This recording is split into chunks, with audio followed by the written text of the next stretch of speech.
Sahabat Oikumene, jumpa kembali dalam program Kristen dalam Berita bersama saya Santiani Manurung.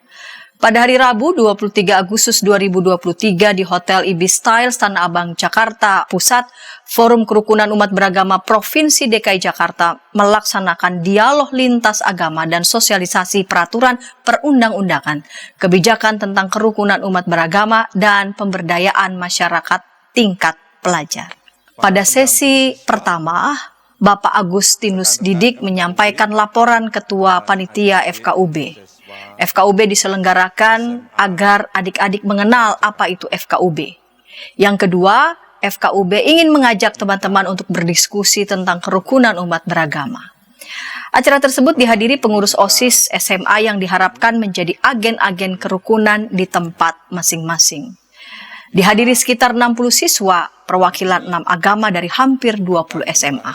Sambutan Ketua FKUB Provinsi DKI Jakarta, Profesor Dr. HDD Rosyada MA, menyampaikan pertama, di Provinsi DKI ada FKUB berisi 6 tokoh agama, Islam, Katolik, Kristen, Hindu, Buddha, Konghucu. FKUB bukan untuk ngobrol-ngobrol saja, tapi melaksanakan tugas jika salah satu agama ingin mendirikan rumah ibadah.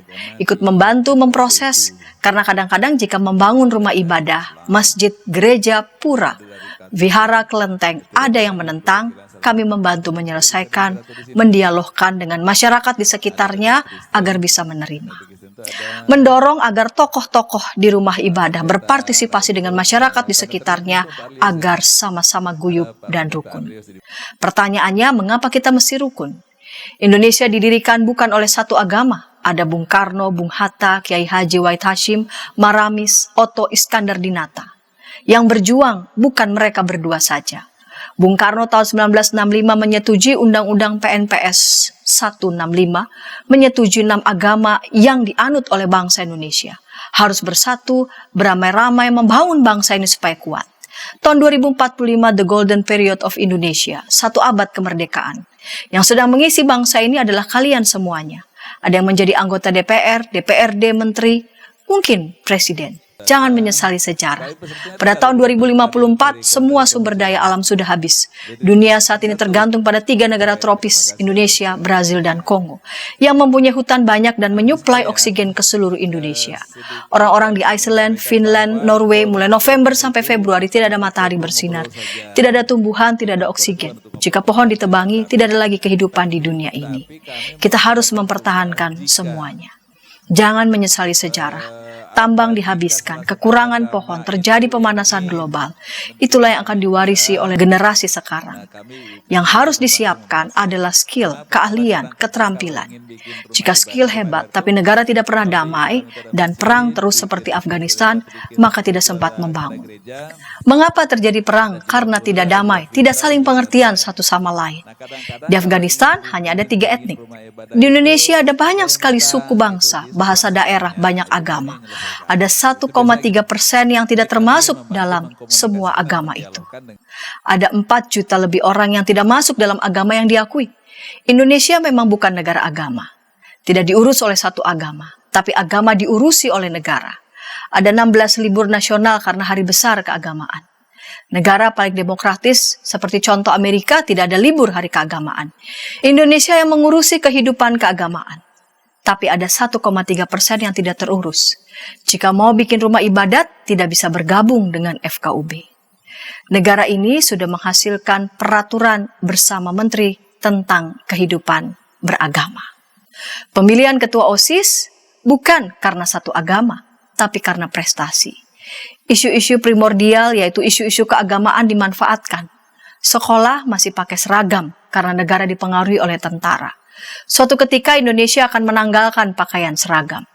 Pakaian seragam sedikit menyangkut primordialistik. Seragam berbasis atribut agama menjadikan pertentangan. The world is belonging to your hand.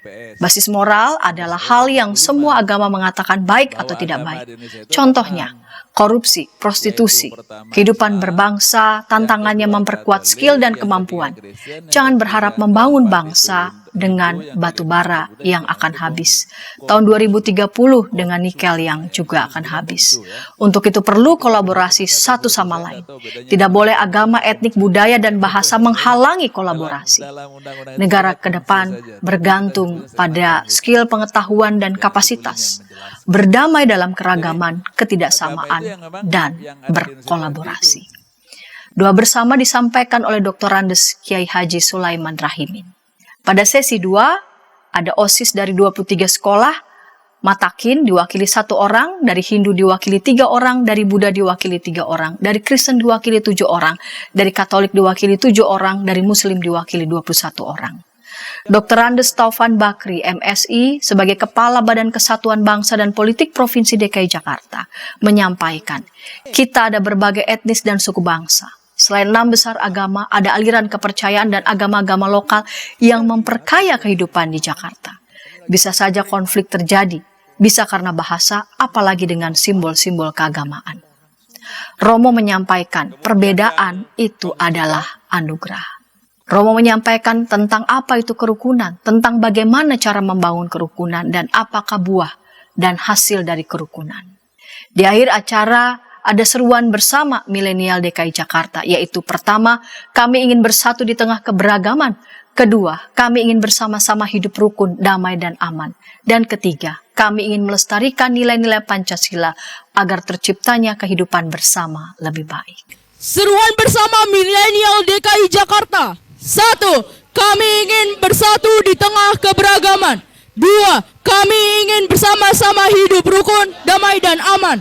3. Kami ingin melestarikan nilai-nilai Pancasila agar terciptanya kehidupan bersama lebih baik.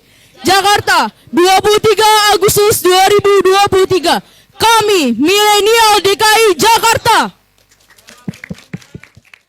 Demikian Kristen Dalam Berita dari YKB GKI TV untuk gereja-gereja di Indonesia.